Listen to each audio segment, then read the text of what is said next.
একজন আদর্শ পিতা তার সন্তানকে কি কি উপদেশ দিচ্ছেন তা আমরা আজকের ভিডিওতে দেখব। আমরা দেখব এবং শুনব, মেনে চলার চেষ্টাও করব। বাবা, তোমাকে কিছু উপদেশ দিব। জীবনে চলার পথে তা মেনে চলার চেষ্টা করবে। আপনার উপদেশ মতো চলার চেষ্টা করব বাবা। জীবনে বড় হতে হলে মন দিয়ে ও ভালোভাবে পড়াশোনা করতে হবে।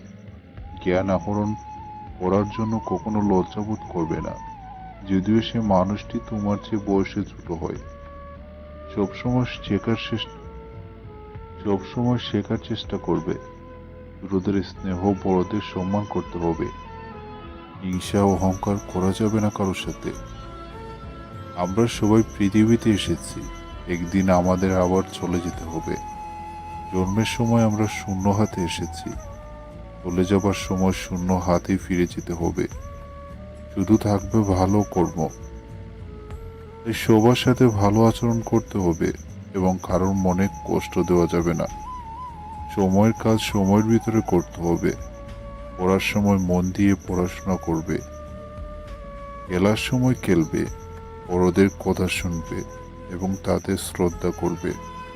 তোমার সহপাঠী বন্ধুদের সাথে মিলেমিশে থাকবে।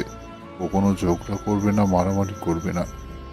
কেউ যদি তোমাকে কোনো কারণে গায়ে হাত তুলে, তবে তুমি উল্টো হাত তুলবে না, অন্যায়ের প্রতিবাদ করবে। আচ্ছা বাবা, আমি আপনার কথা মনে রাখবো এবং মেনে চলার চেষ্টা করব। আমার জন্য দোয়া করবেন।